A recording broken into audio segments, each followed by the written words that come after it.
Hello YouTube, GunNut357Mag here again with another video on reloading. Now today I'm going to be showing you how to reload this cartridge for military surplus rifles. Now this is of course empty brass, but this is 7mm Mauser. Now the rifle that I use this in is my Chilean Mauser Model 1895 long rifle. Now with this round and with any other military round that I do reload, I try and keep velocities as close to the original military specs as possible, so that when you have a sight that's graduated like this one is, out to I believe 2,000 meters, the point of impact will be the same. Now, it's taken me quite a while to perfect this loading and get it nearly perfect to original military velocity, so instead of you fooling around and wasting the time, I'll go ahead and show you how I do that. But that is a key factor, especially if you want to shoot for accuracy with one of these rifles. You have to match the bullet weight, the powder charge, the pressures, the velocity, everything to the military cartridge.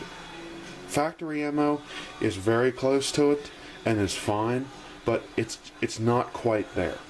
It actually tends to be a little hot, so it will overshoot the graduations on your sights.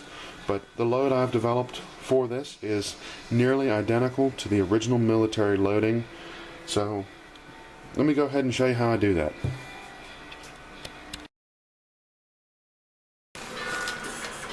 Alright, step one is to resize, deprime, and reprime the brass.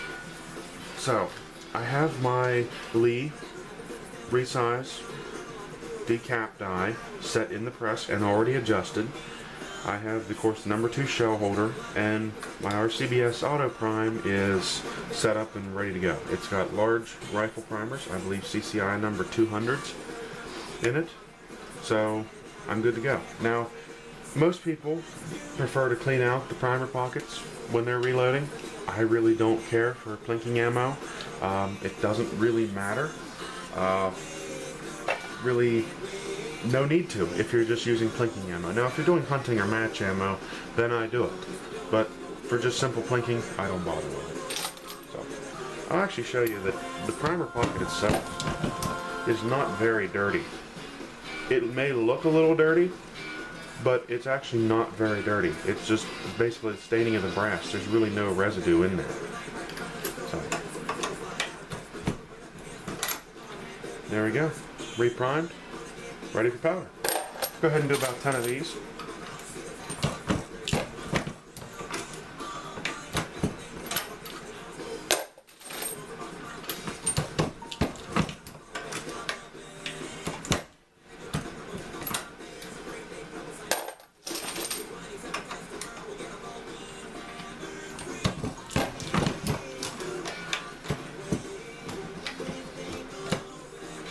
Now see, once in a while you'll get one that'll be a little bit on the hard side to prime. For some reason, this Privy Partisan 7mm brass tends to have a little bit of burr around the bottom of the primer pocket. It's not a military crimp, but it's just, this is factory ammo, this is unprimed brass.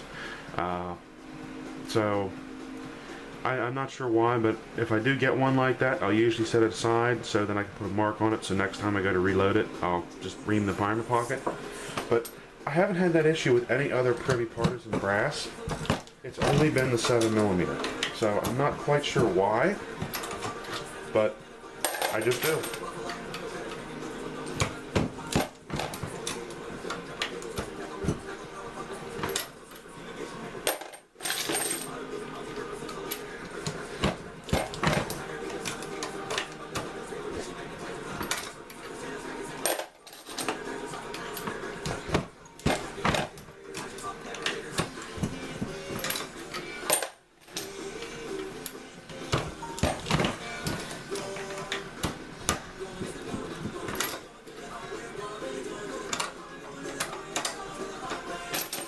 There was another one that had a little bit of that burr.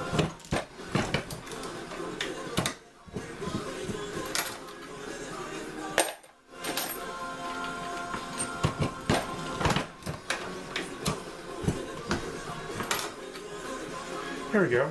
I believe that was 10. Not real sure if it was or not, but who cares? I still did a few of them. So let's go ahead and I'll show you what powder charge to use.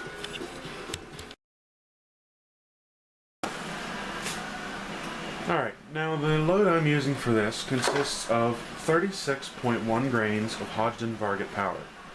Now, the load that I had spent so much time trying to find and work up was only 36.2 grains. So, the Hornady Handbook of Cartridge Reloading, I actually picked that up the other week, and at Walmart of all places, our local Walmart carries reloading supplies, and got a good price on it there, better than any gun shop. So I looked inside and I saw that their loading was 36.1 grains for 2,300 feet per second, which is 10 feet per second slower than really what I was getting with my extra tenth of a grain. And that's actually very close to what the original Chilean Mauser loading was. So trying to stay as close to that as I can, I just decided that I would use the Hornady's 36.1 grain load. So I'll go ahead and fill 10 casings here.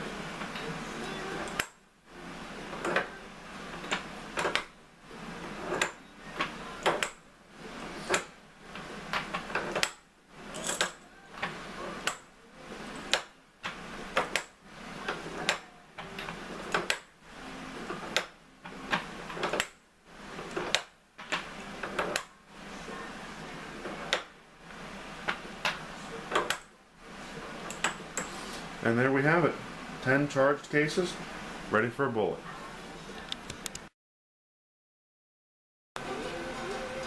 Alright, here we are in the final step. Seating and crimping the bullet. Now, I'm using a 140 grain boat tail soft point Privy Partisan bullet. This is an excellent plinking bullet, and it's relatively accurate. I mean, even for being an inexpensive bullet, it's very accurate. I'm not going to complain. I mean, it's nothing like my hunting rounds for this rifle, which are, I believe, the Hornady AMAX bullet I use, and even out of over 100-year-old rifle, they are unbelievably accurate. They can punch groups of sub-MOA at 100 yards. I mean, that's locking the gun down, of course, in a vise, but the rifling in my rifle is very strong, too, so that does help.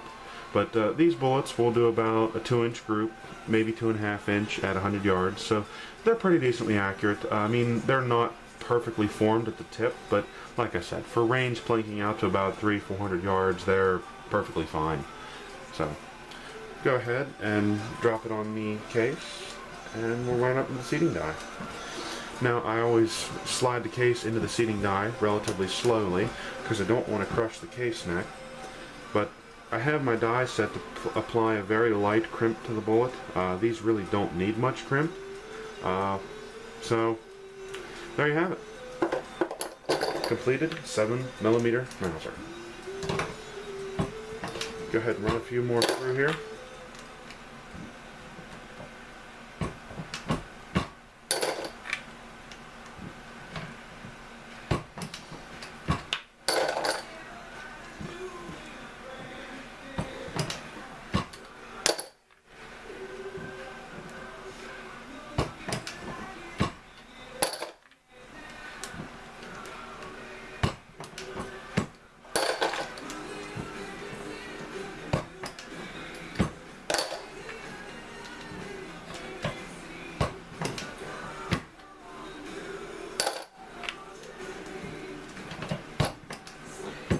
And there you are, 10 rounds of 7mm Mauser. Now we'll move on to the final review, and I'll show you how they look in stripper clips and possibly even in the rifle.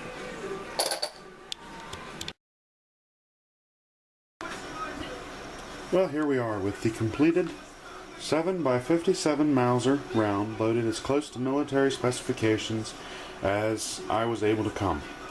Now, the reason, once again, why I did that was point of impact with sights. And that is a key thing with a lot of these older military rifles, just because modern ammo is loaded entirely too hot and may damage your rifle, or it just won't be accurate because it's not properly loaded to your sights, is the best way to say it.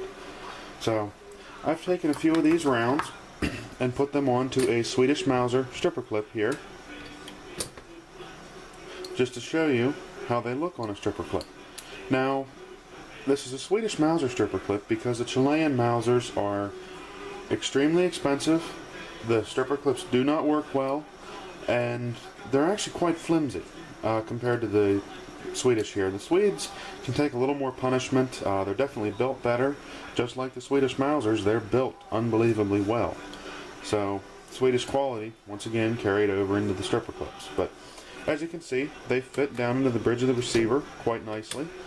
I will not close the bolt because that is loaded ammo. And the bolt is locked open.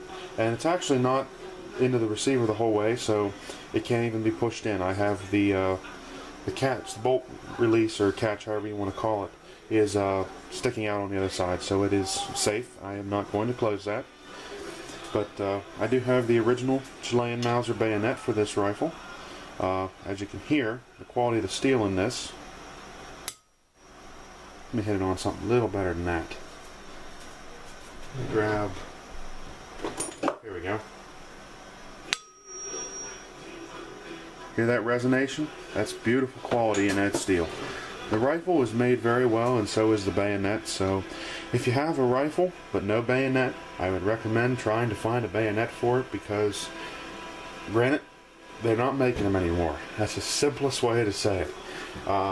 That's a quote from Warren Buffett, actually. I saw him on TV the other week, and he was talking about some different old antique things, model trains, and of course old military guns, and he said they're not making them anymore. They're only going to go up in value. So you can get one of these for about under 50 bucks right now, but I would recommend getting one now before they decide to go through the roof in price, just like a lot of US bayonets have, which is really stupid in my opinion, but oh well, I won't complain. I've got some good ones that are worth some money now, so I'll have to do a review of bayonets here. Should do that here real shortly, because I've got quite a few bayonets in my collection. But on another note, if you have any questions about reloading 7x57 Mauser, and if you have any issues like bullet seating depth or really anything, just send me a message and I'll be more than happy to answer. Gun Nut 357 Mag out.